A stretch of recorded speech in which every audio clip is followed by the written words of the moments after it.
আপনার লেবু গাছে কি ফুল এসেছে অথবা গাছে ফুল এলেও ঝরে পড়ছে? আপনার লেবু গাছ থেকে কি বেশি পরিমাণে ফলন পেতে চান এবং এর পাশাপাশি লেবু গাছগুলোকে সুস্থ সবল আর রোগমুক্ত রাখতে চান? আজকের ভিডিওতে আমরা জানব কিভাবে এই জানুয়ারি মাসে লেবু গাছকে সুস্থ রাখবেন, কিভাবে সঠিকভাবে সার প্রয়োগ ও পানি দিবেন এবং ডাল ছাঁটাই করবেন, আর কোন ঘরোয়া টিপস ব্যবহার করবেন যাতে আপনার গাছ ভরে ওঠে ফুলে আর ফলে।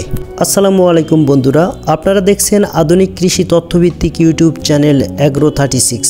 কৃষি ও গার্ডেন সম্পর্কে বিভিন্ন বিষয়ে নিয়মিত আপডেট পেতে চাইলে চ্যানেলটিকে সাবস্ক্রাইব করে সাথেই থাকুন এবং এর পাশাপাশি ভিডিওতে একটি লাইক করে দিবেন। চলুন তাহলে শুরু করা যাক। এর আগে আমরা শেয়ার করেছি কিভাবে লেবু গাছে ফুল আনা যায়। আজ দেখাবো কি করে সেই ফুলগুলোকে গুটিতে রূপান্তরিত করতে কিভাবে পরিচর্যা করবেন। তাই একদম শেষ পর্যন্ত ভিডিওটি দেখুন। আপনার লেবু গাছকে নতুন প্রাণ দেওয়ার জন্য একসাথে কাজ শুরু করা যাক।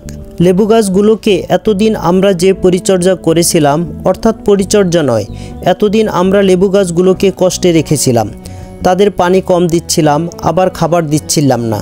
তো সেই সব পরিচর্যা থেকে একদম আমাদের বেরিয়ে আসতে হবে। এই জানুয়ারি মাসে লক্ষ্য রাখতে হবে যেন লেবু গাছগুলোতে পানির ঘাটতি না হয়। অর্থাৎ যারা লেবু গাছে অলরেডি ফুলের দেখা পেয়ে গেছেন কিংবা লেবু গাছে যখন ফুল আসতে শুরু করে তখন কিন্তু প্রচুর পরিমাণে ফাঙ্গাস ও পোকামাকড় আক্রমণ করে। লেবু গাছে যখন ফুল আসে এবং এই ফাঙ্গাসের আক্রমণ করে তখন কিন্তু বেশিরভাগ ফুল ঝরে পড়ে যায়। তাই এদের দমন করার জন্য আপনি প্রাকৃতিক ও জৈবিক উপায়ে একটি কার্যকর জৈব কীটনাশক স্প্রে করতে পারেন। এজন্য আপনারা রসুন, মরিচ, পেঁয়াজ, হলুদের গুঁড়া, বেকিং সোডা, খাবার ভিনেগার দিয়ে একটি জৈব বালাইনাশক তৈরি করে স্প্রে করতে পারেন। এর জন্য আমাদের দরকার হবে রসুন 10 থেকে 12 কোয়া, মরিচ 5 থেকে 6টি, পেঁয়াজ 3টি মাঝারি আকারের, হলুদের গুঁড়া 1 টেবিল চামচ, বেকিং সোডা 1 টেবিল চামচ, খাবার ভিনেগার 2 টেবিল চামচ এবং পানি 2 লিটার। প্রথমে রসুন, মরিচ ও পেঁয়াজের পেস্ট তৈরি করুন। এগুলো মিক্সারে ব্লেন্ড বা পেস্ট করে নিন। এরপর 2 লিটার পানির মধ্যে পেস্টটি ও হলুদের গুঁড়া মেশান এবং 1 ঘন্টা রেখে দিন। রসুন, মরিচ ও পেঁয়াজের পেস্ট তৈরি করুন। এগুলো মিক্সারে ব্লেন্ড করে বা পেস্ট করে নিন। এরপর 2 লিটার পানির মধ্যে পেস্টটি ও হলুদের গুঁড়া মেশান এবং এটি 1 ঘন্টা রেখে দিন। পানি সেকে নিয়ে বেকিং সোডা ও খাবার ভিনেগার যোগ করুন। এরপর কিছু সময় নাড়াচাড়া করতে থাকুন। সবকিছু ভালোভাবে মিশিয়ে স্প্রে বোতলে ঢালুন। সকালে বা বিকেলের দিকে স্প্রে ব্যবহার করুন। জানুয়ারি মাসে লেবু গাছের গোড়ার মাটি পরিষ্কার করাই পরিচর্যার দ্বিতীয় ধাপ।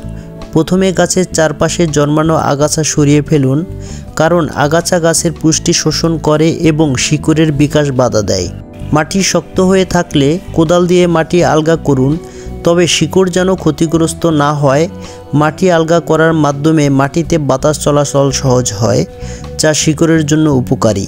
পাশাপাশি মাটির পিএইচ লেভেল ঠিক রাখার জন্য প্রতি 3 বছর পর পর সামান্য চুন প্রয়োগ করতে পারেন। গাছের পুষ্টি চাহিদা পূরণে জানুয়ারি মাসে সঠিক সার প্রয়োগ অত্যন্ত গুরুত্বপূর্ণ। জৈব সারের মধ্যে ভার্মি কম্পোস্ট বা তরল কম্পোস্ট খুব কার্যকর। তাই কিচেন ওয়েস্টেজ দিয়ে এমন একটি তরল কম্পোস্ট তৈরি করব যা থেকে লেবু গাছ সব ধরনের পুষ্টি উপাদান পাবে। আজকে আমি দেখাতে যাচ্ছি কিভাবে বাড়িতে আপনারা কিচেন ওয়েস্টেজ দিয়ে তরল কম্পোস্ট তৈরি করবেন।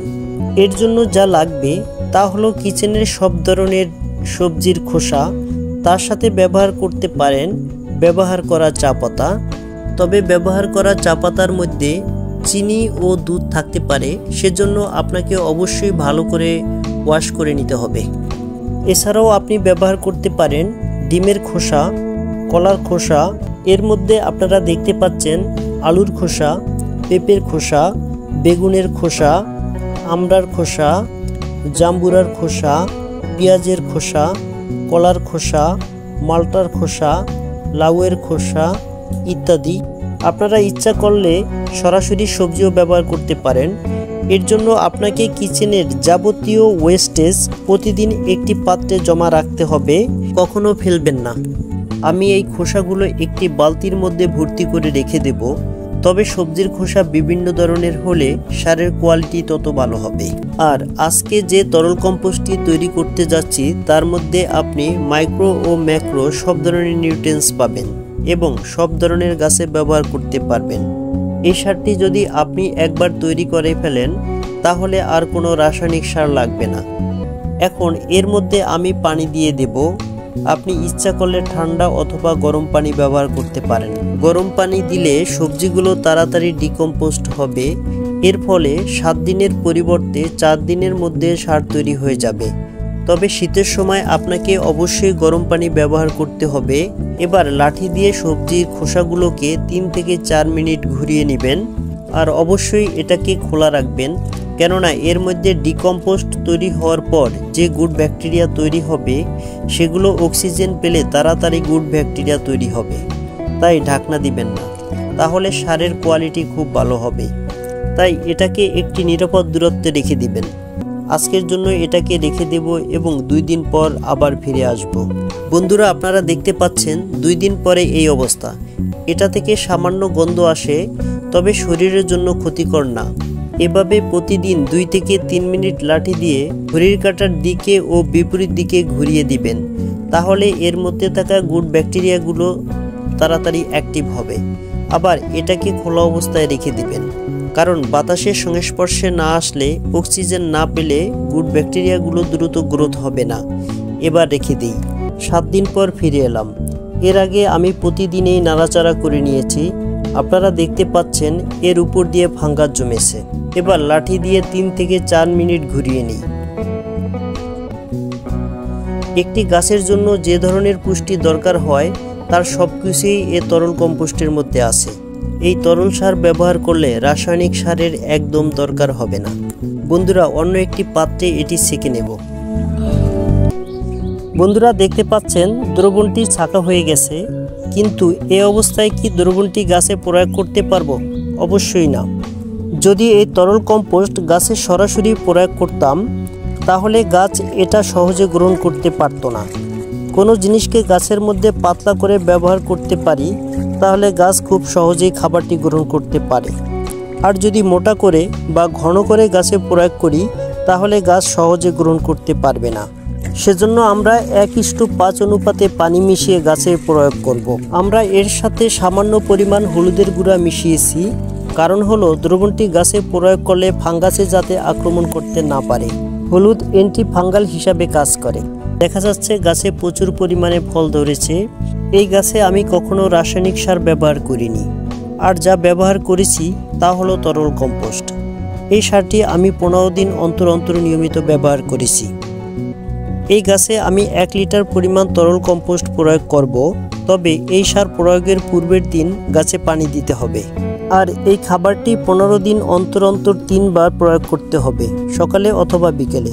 বন্ধুরা, আশা করি আপনারা বুঝতে পেরেছেন কিভাবে কিচেন ওয়েস্টেজ দিয়ে তরল কম্পোস্ট তৈরি করা যায় এবং গাছে প্রয়োগ করতে হয়। এছাড়া প্রতি গাছের জন্য 2 থেকে 3 কেজি জৈব সার গাছের গোড়ায় দিয়ে দিন। শীতকালে লেবু গাছে পানি দেওয়ার ক্ষেত্রে অতিরিক্ত সতর্ক হতে হবে। মাটি যদি বেশি শুকিয়ে যায় তবে গাছ দুর্বল হয়ে পড়বে। অন্যদিকে অতিরিক্ত পানি দিলে শিকড় পচে যেতে পারে। প্রতি 7 থেকে 10 দিন অন্তর পানি দিন এবং প্রতিবার পানি দেওয়ার আগে মাটি একটু খুঁড়িয়ে দেখুন। মাটি যদি স্যাঁতসেঁতে থাকে তবে পানি দেওয়া এড়িয়ে চলুন। বন্ধুরা, আপনার বাগানের লেবু গাছে প্রচুর পরিমাণে ফুল আসে, কিন্তু সেই ফুলগুলো একটা সময় আর থাকে না এবং আপনার বাগানের লেবু গাছগুলোর পাতা কি এই সময় এসে হলুদ হয়ে ঝরে পড়ে? তাহলে আপনি কি করবেন? শুরুতেই আমাদের প্রয়োজন হবে ভিনেগারের, যেটি আমরা রান্নার কাজে অথবা খাবার সুরক্ষিত রাখার কাজে ব্যবহার করে থাকি। এর পাশাপাশি আমাদের প্রয়োজন হবে ডিমের খোসার গুঁড়ো। ডিমের খোসায় প্রায় 40% ক্যালসিয়াম থাকে। এতে বোরন, ম্যাগনেসিয়াম, ম্যাঙ্গানিজ, তামা, লোহা, মলিবডেনাম, সালফার, জিঙ্ক ইত্যাদি অনেক ধরনের মাইক্রো উপাদান রয়েছে। ডিমের খোসা সার হিসাবে চমৎকার। যারা বাগান করেন তাদের সবচেয়ে বড় চ্যালেঞ্জগুলোর একটি হলো কীটপতঙ্গ। রাসায়নিক কীটনাশক ব্যবহার না করে গাছকে পোকামাকড় থেকে বাঁচানোর জন্য প্রাকৃতিক উপায় খোঁজে অনেকেই। ডিমের খোসা এক্ষেত্রে দুর্দান্ত প্রাকৃতিক কীটনাশক এটি। এবার নিতে হবে একটি গ্লাস। এবার গ্লাসের মধ্যে আমরা প্রথমেই ভিনেগার নিয়ে নেব। এই ভিনেগার আপনারা প্রথমত 100 মিলি পরিমাণ ব্যবহার করবেন। তারপর এই ভিনেগারের সাথে ডিমের খোসার গুঁড়ো নিতে হবে। এটি আপনারা 100 মিলি ভিনেগারের সাথে 2 চা চামচ পরিমাণ ডিমের খোসার গুঁড়ো নেবেন। তারপর সামান্য একটু নাড়াচাড়া করলে আপনি লক্ষ্য করবেন দ্রবণটি একটু ফুলে উঠেছে। তারপর দ্রবণটি আপনি একদিনের জন্য রেখে দিবেন। এবার মূল দ্রবণটি তৈরি করার জন্য একটি পাত্র নিয়ে নিন। তারপর পাত্রের মধ্যে আপনি 1 লিটার পরিমাণ পানি নিয়ে নেবেন। তারপর প্রথম মিশ্রণটি পানির মধ্যে দিয়ে দিবেন, যেটি আপনি একদিনের জন্য রেখে দিয়েছিলেন। তারপর কিছুটা সময় নিয়ে আপনি নাড়াচাড়া করতে থাকুন। মনে রাখবেন, ভালোভাবে নাড়াচাড়া না করলে এটি সম্পূর্ণভাবে মিশ্রিত হবে না।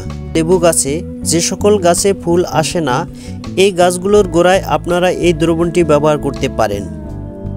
এই দ্রবণটি গাছের গোড়ায় ব্যবহার করার আগে গাছের গোড়ার মাটি নিড়ানি কাঁচি দিয়ে আলগা করে নিতে হবে। তারপর সেই আলগা করা মাটির উপর এই দ্রবণটি ভালো করে হাত দিয়ে ছিটিয়ে দিতে হবে।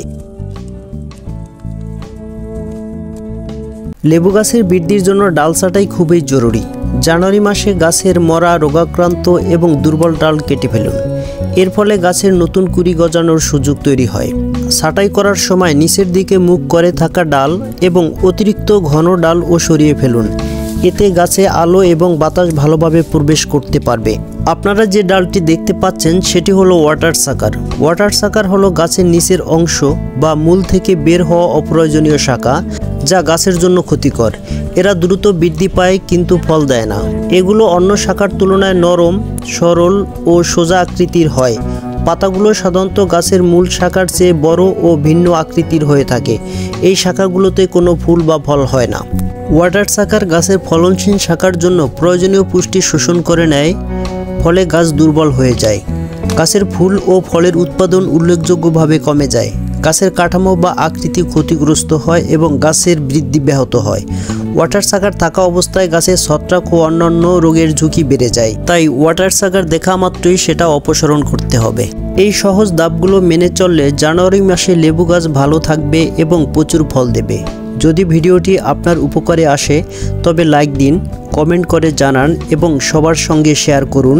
আর কৃষি সম্পর্কিত আরও অনেক গুরুত্বপূর্ণ টিপস পেতে আমাদের চ্যানেল সাবস্ক্রাইব করতে ভুলবেন না।